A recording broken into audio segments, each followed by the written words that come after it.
It's my honor to present the Lifetime Philanthropist Award to two people that I greatly admire and have had the pleasure to know for many years now. Each earned degrees at the University of Florida, where they met for the first time, and after leaving the university, pursued a career around the world, seeking oil exploration as the president of ExxonMobil's exploration division. Both served in key roles for many years now. If you know them well, you know that their priorities are centered on family, on faith, and the Gators. In their roles as volunteers with the University of Florida, they helped lead our last campaign, the Florida Tomorrow campaign, which has been mentioned several times tonight. They have also been on our pre-campaign steering council for this current campaign, dedicated to making the University of Florida better than ever before. They generously support several endowments, including a fellowship, a departmental support endowment, a research fund in regenerative medicine, 2 faculty chairs, and that's not all. The list keeps going. Their gifts have been instrumental in significantly influencing the progress of our geology department, the McKnight Brain Institute, the Florida Museum of Natural History, all this through additional support of leadership consultation and facility improvements. They were one of the first people to step up and say, we need to support the Match in Florida Opportunity Scholars Program. And we're indebted to them for that leadership. This most amazing record of giving and support has spanned 22 years of consistent commitment to the University of Florida. And for those 22 years, they have also shown leadership within ExxonMobil by using the 3-to-1 match that corporation provides. So examples all the way across UF and through Texas. It's a thrill for me to present the Lifetime Philanthropist Award to John and Beverly Thompson.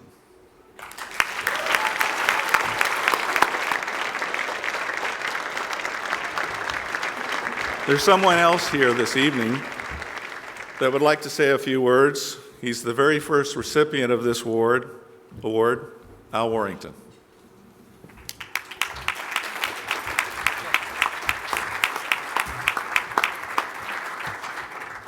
With your indulgence, I'm going to take a couple liberties.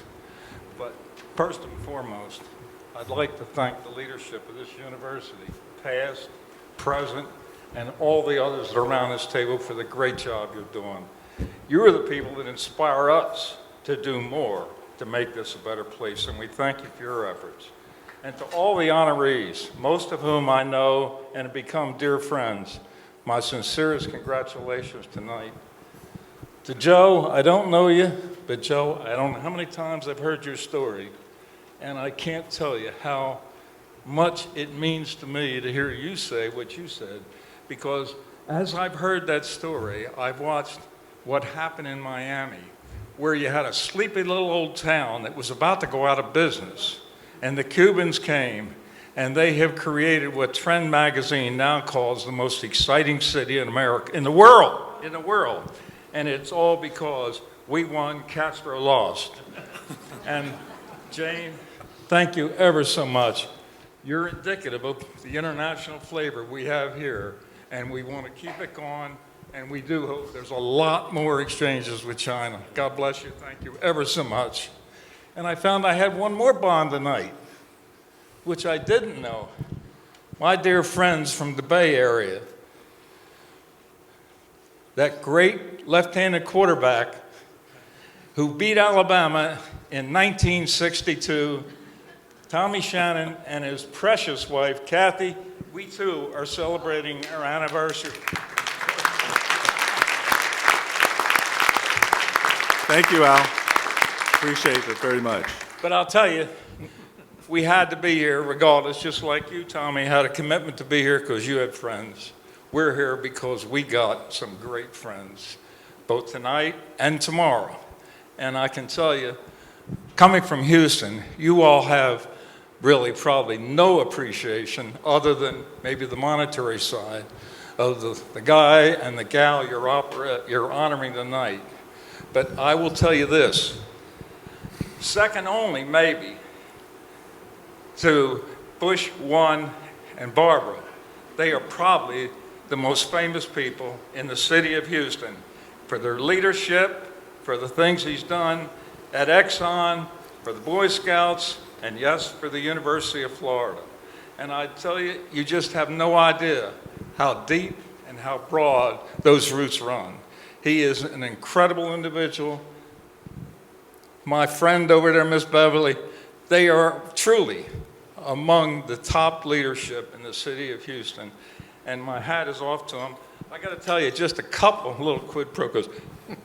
When we were raising money for the University of Florida, my wife and John sort of had a game. When the money started drying up, and remember, we're talking about people that could do things. What we did, we used to have both public and private auctions. But if the money got a little slow coming in, then Judy and John would start bidding each other, getting against, and the monies would go up. And most times it worked out, although he ended up with a Tebow helmet that cost a few bucks. How much did that cost, John? Not a great deal. Not near enough. Not enough. You just quit bidding, Judy. I'll tell you though, you're talking about some of the greatest people in the world who have done so very much. And when I heard they were going to retire, I said to Beverly and John, what are you going to do?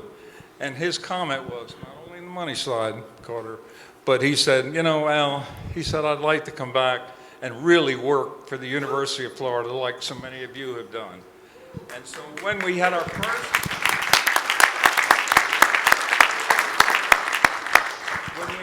first pre-campaign meeting, Tom asked, what do we need to do different to make this campaign a real success? And I said, Tom, as I look around this room, the one thing that's missing, we don't have corporate involvement. And I got a couple that really have that corporate involvement and could give us the kind of leadership in that arena that would make a difference in this campaign. And I mentioned Beverly and John. The next meeting, they were there, willing to serve, and that's indicative of his commitment to this great university. To both of you, I love you. They are terrific friends. God bless you both. And to the family who are here representing them too, we're so proud to see all of you. God bless. Thank you so much, Al. I'm so proud to see Jane and the rest of these people and know that we're part of them too. I wanted to tell you a little bit about my history at University of Florida. It started when there was a Sputnik. And if you don't know what Sputnik is, you're young and vibrant. But what it was the Russians' effort to get to space and get there before America. And they did. And America, I have to admit, kind of panicked. So they decided that one of the best things they could do was the National Science Foundation could give scholarships to teachers and help them to rev up their science education. Fortunately, I was able to get one of those scholarships, and we came to the University of Florida. And I spent the summer here. And you know, it's always been very important to John and I that we give back when someone's given to us. And we learned a lot. I learned a lot that summer. One thing I learned was that if you take a flashlight and you put it up here and you go to the gator pond and you go like this, you will see hundreds of gator eyes looking back at you. That was neat for a northern girl. And then later, I learned that when you walk in the woods in northern Florida, you may start itching in a few days.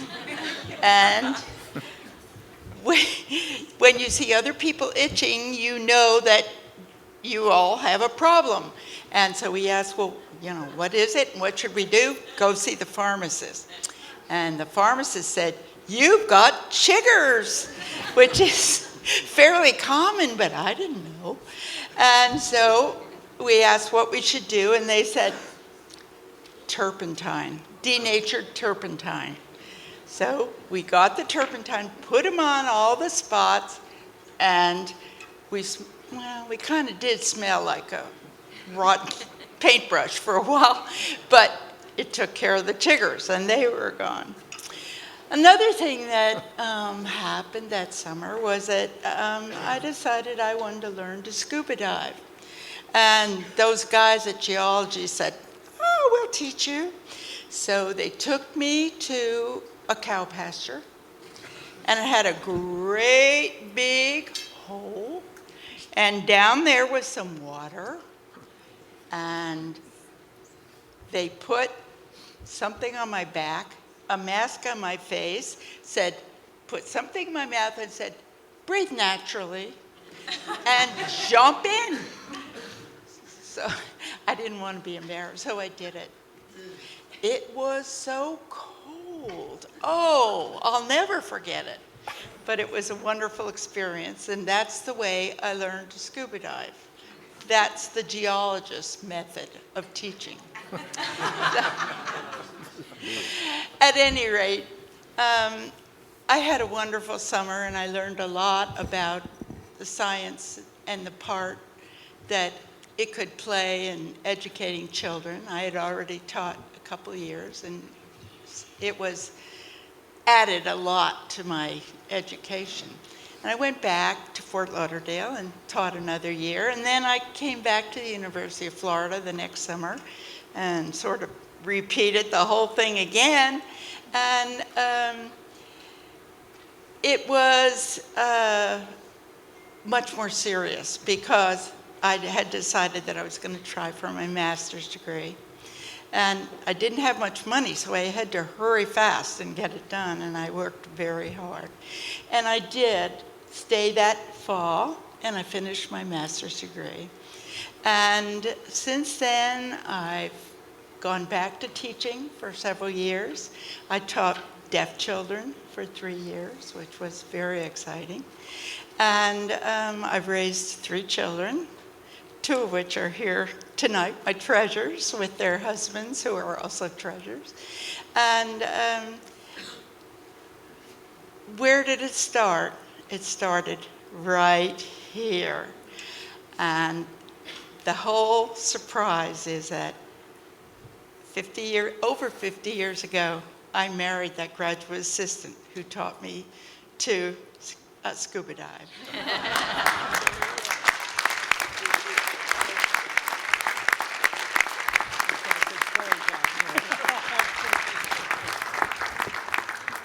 I can't touch that.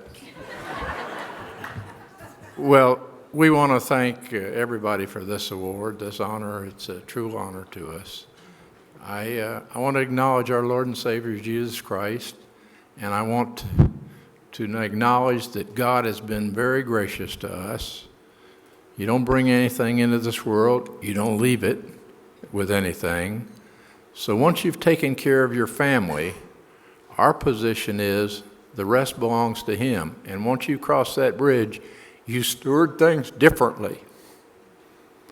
So in our career, and our poor daughters had to move like we did every 3 or 4 years around the world. But in the early 90s, we finally settled in Houston when I set up the first worldwide Exxon exploration company. Exxon asked their senior managers at that time to please go pick a couple of things in the community that you would get involved in. So I picked the Sam Houston area Boy Scouts of America, which is the largest Boy Scout council in the country, and the Houston Museum of Natural Science, because that fit in with what I knew the best. Well, I'm going to begin the story right there, because our philanthropy has been wide, but I want to just tell you how this relates to the University of Florida part of it.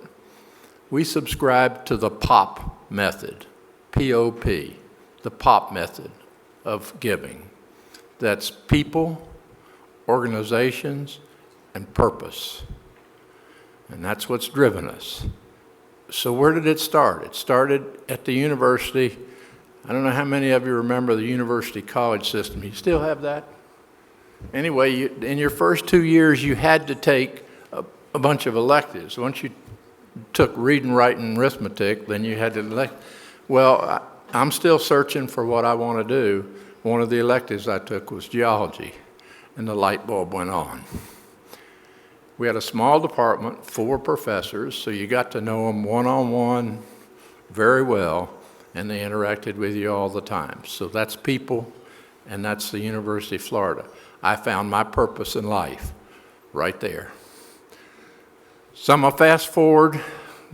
You're not interested in most of my career because we moved around and had a lot of jobs. But once we settled in Houston and had time, and I got involved in those 2 organizations, a couple of things happened. One is I'm there, I got elected as the chairman of the Boy Scout Council, and one of the board members came up to me and said, "I hear you're a Gator." And I said, "Well, yeah, I am." And it was Al Warrington. Now, those of you that know Al know he's the biggest cheerleader for the Gators in the world. So once Al comes up and says, "I didn't know you were a Gator. You're a Gator. Have you been back there? Have you gotten involved?" And I said, "Well, no, not really. I've been awfully busy to this point." But he said, "Well, you need to get back there and see what's going on and get involved." That was the people part. So I came back, made trips back here, and who do I meet but Carter Boydston, the other people that Carter and I have known each other for a long time. So we're now really good friends with Judy and Al, and with Carter and Sherry, and I began with the geology department because when we hired geologists for all over the world for Exxon, we would recruit at a number of colleges, and I said, "Well, do you recruit at the University of Florida?" They said, "Well, no, we haven't traditionally done that." I said, "Well, there's 3 or 4 of us that graduated from the University of Florida back in the early 60s that have done all right. I think you ought to go recruit the University of Florida." "Well, yes, sir, we'll go do that." So they hired a few people from the University of Florida, a few geologists. And so I noticed that they weren't doing very well with our company. So I said, "Well, what's the matter?" And they said, "They're not really adequately trained compared to these other universities." And I said, "That's unacceptable." So that's when we started giving to the geology department and getting involved, and our attempt was to transform that department into something which it is today, which is as good as any other place. It may not be the largest department in the country, but it is among the best, and its graduates are now doing very well in industry. So that's back to the organization. And then what happens next is my involvement in the Houston Museum of Natural Science, which is, if you've ever been there, it's a first-class museum of natural science. So I come down here and I meet people that are beginning to build this new natural history museum here. And I met Doug Jones, who's got a geology background as well. So we hit it off right away. So I said, "Well, you need to make sure this is a really good museum, because the one I'm used to in Houston is really world class, and you don't want to be second rate." So that began our involvement with Doug and Sheila Jones, and we've been good friends with them ever since. So we're happy to support that. So now that we've got more people involved and more organizations involved and more purposes involved. So then what happens next is we heard about this Opportunity Scholar program. We thought that was a wonderful thing to do. And we had gotten to know Bernie and Chris. And so we said, well, that's a purpose that we really should support. And so we supported that. And then we had in our family a neurodegenerative disease member. And so Carter introduced us to the head of the McKnight Brain Institute, which was fairly new at the time in the 90s. And in those discussions, we talked about, well, what can happen to help neurodegenerative diseases that we can work on here. And we came together and decided, well, why don't we form a research project called the Regeneration Project? And I said, well, you mean like salamanders, when they lose a leg, they can regenerate a leg? No, we're talking about using what the body has within it to regenerate form and function from a neuroscience standpoint, and with the idea that we want to be able to reconstitute with using the body's own materials and cure some of these diseases like Parkinson's and multiple sclerosis. So there's another organization and another purpose. Well, you say, well, where does this end? Well, it doesn't end. We have outside the university, but within the university, those are the purposes that we wanted to support and have supported. And we're very happy having done that. We look forward to continuing the association with the university, and we thank all of you that we've known either on the board or on the committees that we've served on.